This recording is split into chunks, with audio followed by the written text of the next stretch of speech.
all the reasons to feel pessimistic about the Niners heading into 2025 because there is no guarantee that this team will bounce back. This team is 6-10, and they're on the verge of being 6-11, barring a nice performance from Joshua Dobbs. What do you think? What are the reasons to feel pessimistic about this team? Well, I'm gonna spin some of the optimistic ones into negatives now. Niners typically suck in the first round, and who knows what they're gonna do with that first draft pick.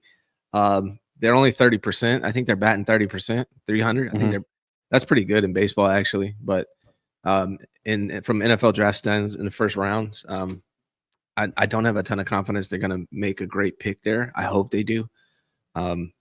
They have neglected the trenches for a couple years in a row, and all of us were saying they should focus on that. And so maybe they double down and don't address it. Maybe Brindle is the starting center next year. That's a reason to be negative. I think the biggest one for me is that this team is, despite how much money they've given out to players, it's very much the Christian McCaffrey team. And when he was at his peak, they were dominant. And without him, they've been in these really close games that they tend to lose.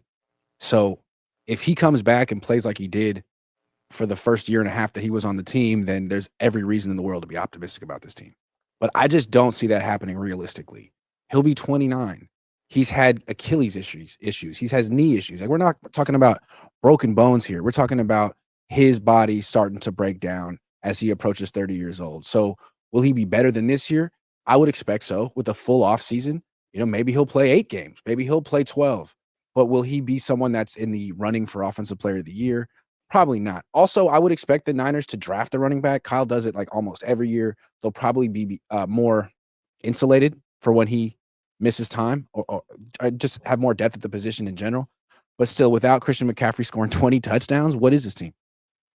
Well, speaking of running back, no Jordan Mason. I don't think they can afford to pay Jordan Mason. I'd be surprised. I mean, I know he's a restricted free agent, so they'll recoup something back from him, a draft pick, but I don't think they keep him.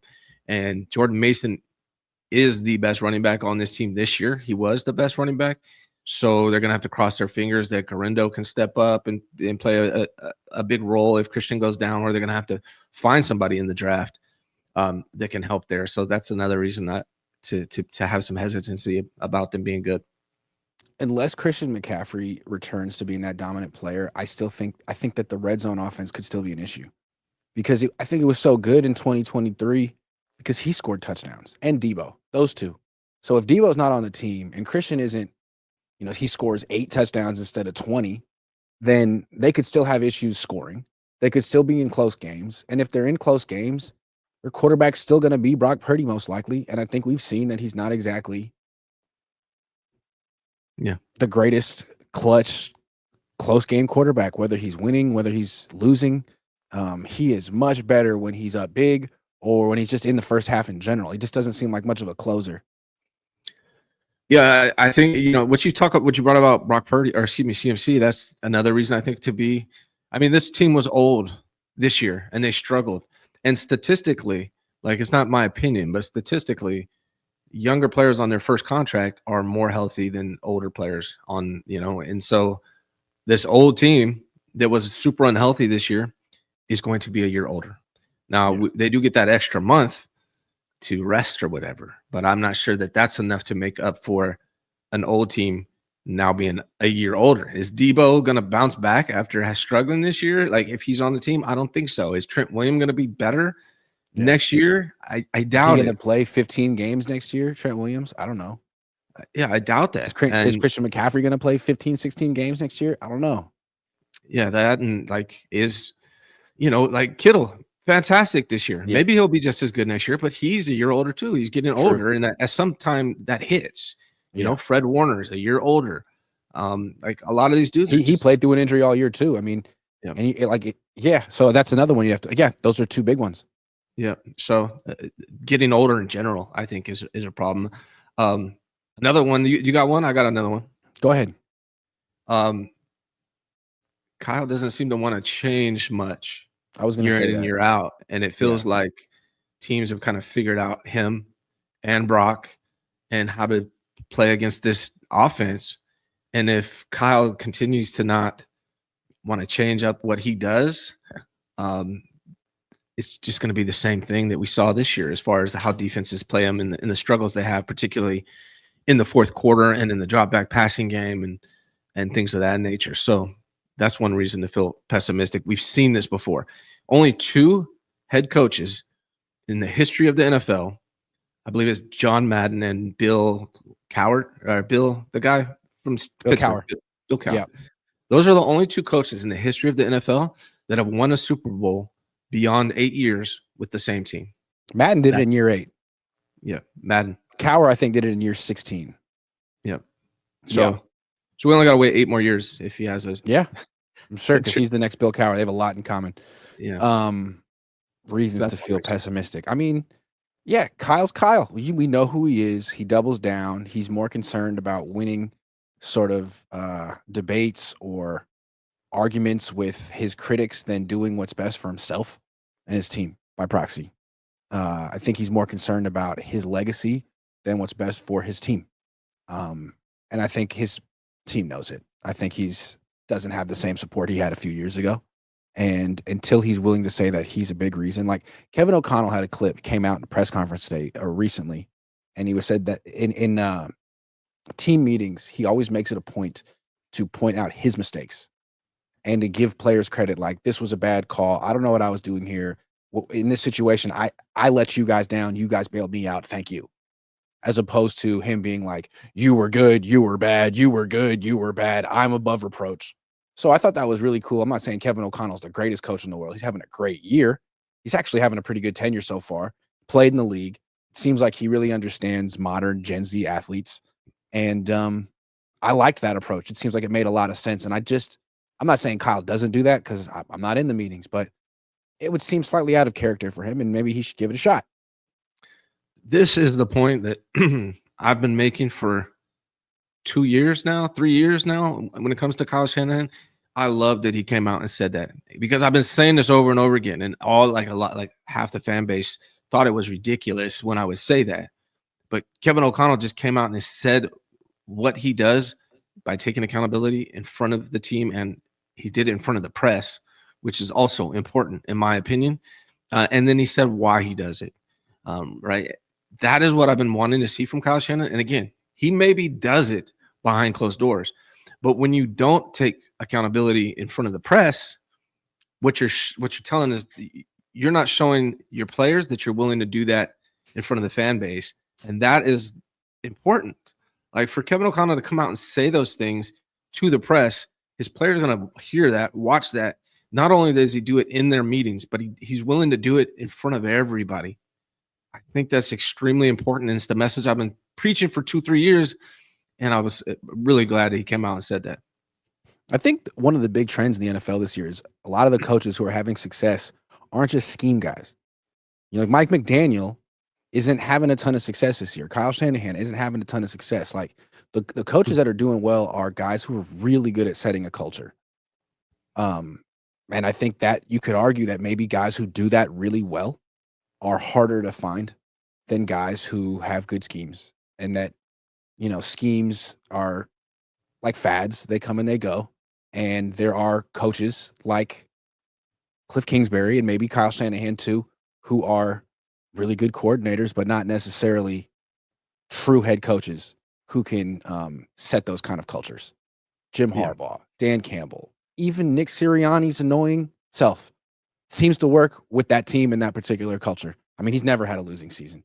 Mike Tomlin, John Harbaugh, on and on and on. There's a lot of these guys out there, and I think we're seeing that's something that Kyle's never been able to do. And early on in his tenure, I think Robert Saleh did a lot of that, like the all gas, no breaks, just the how they play, not just the X's and O's, the stuff beyond that. That was Saleh, it was D'Amico, and I think the last couple of years, it's kind of deteriorated because it's the guys who created it are gone. Anybody can learn a scheme.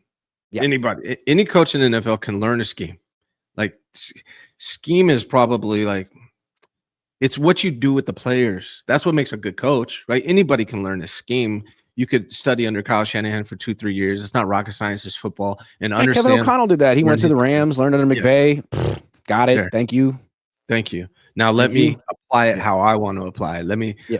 play to my players' strengths. Let me play the right guys at the right time. Let me create Mhm. competition. Let me build the Mhm. confidence of the players on my team. Let me take accountability to be in front of the media and in front of you guys to show you that we're all in this together. Those are what That's what makes a good good coach coaches. does. Yes. A bad coach or an overrated coach or a fraudulent coach memorizes someone else's scheme, Xeroxes the playbook, and rides it as long as they can, and maybe has some success because that scheme is in vogue at that time, but eventually gets figured out and can't adjust.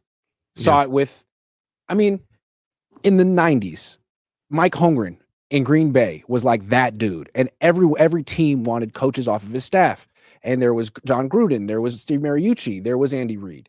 Turns out there were guys like John Gruden who were kind of just Mike Holmgren wannabes, and then there were Andy Reid, who was a true creative genius and was Yeah. able to take what he learned from Holmgren and apply it in his own way for the next 30 years. I mean, Right. Steve Mariucci wasn't exactly like that. Gruden wasn't exactly like that. Reid was, and it's hard to know which dude is the creative genius or which dude is just copying the other creative genius.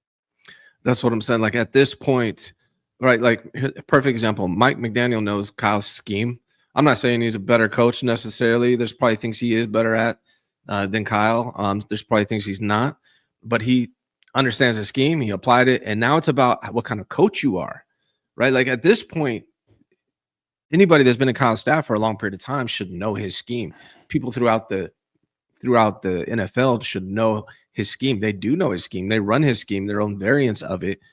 Which actually, and I need to clarify, it's Mike Shanahan's scheme. Can we acknowledge that too?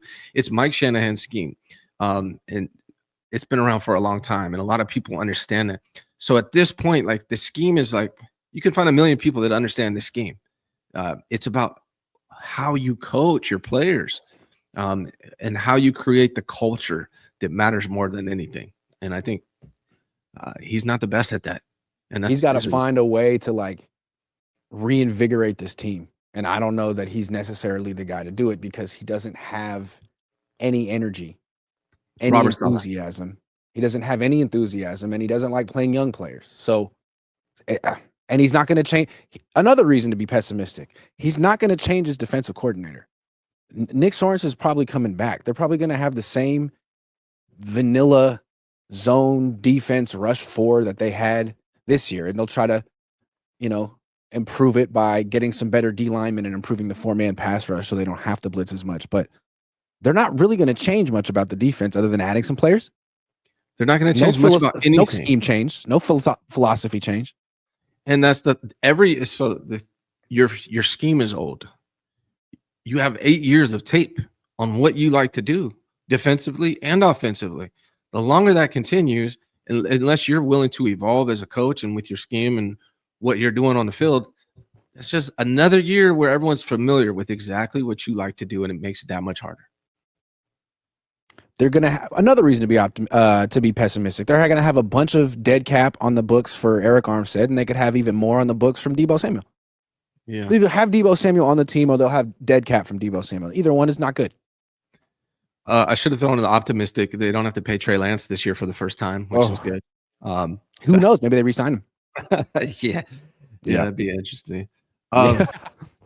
Yeah, man. I think what else? Pessimistic wise, here's the other thing: are they really going to move on from Jake Moody, or are they going to create a competition in camp and that he's going to win and they're going to say he's going to win, he's fine, and then when it matters most, he's going. He did really well in practice when it didn't matter and there was no pressure.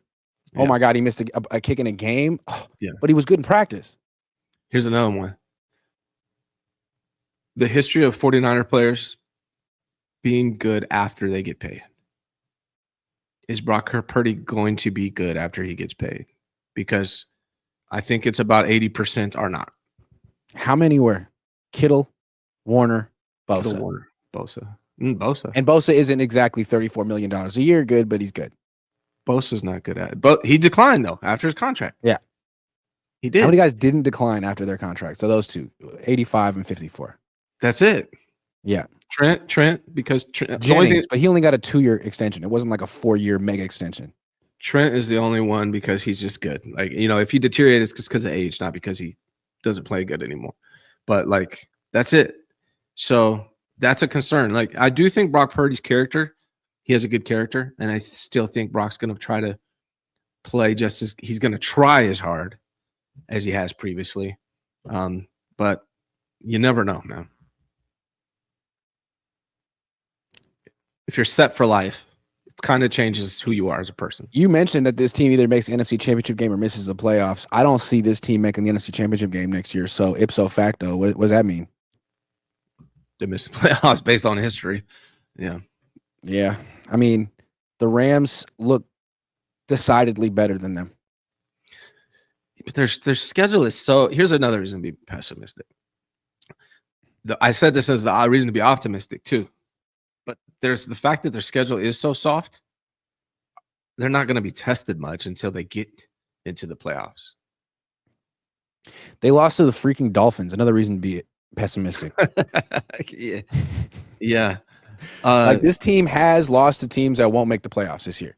Yeah. So you could give them the worst teams in the league. They'll find ways to lose some of those games. Brock Purdy has declined. Here's another thing pessimistic. Brock Purdy's arm is a concern for me. He's had 3 injuries to his arm. And this year, his arm looked weaker than last year. And nobody knows why. Nobody, at least we don't know why. They're not telling us why. I don't know if that's just how he is now or if there's an injury he's dealing with outside of the elbow injury he just got. That's a reason to be worried. All right. Well, I think those are all the reasons. Yeah. I don't think so, but we can stop. So I think they're going to go 15-2 next year. That's my preliminary projection. They got I think they're going to go 12-5. I honestly do, looking at that schedule. But I think when they get to the playoffs, they're not going to be ready because that schedule has been a cakewalk.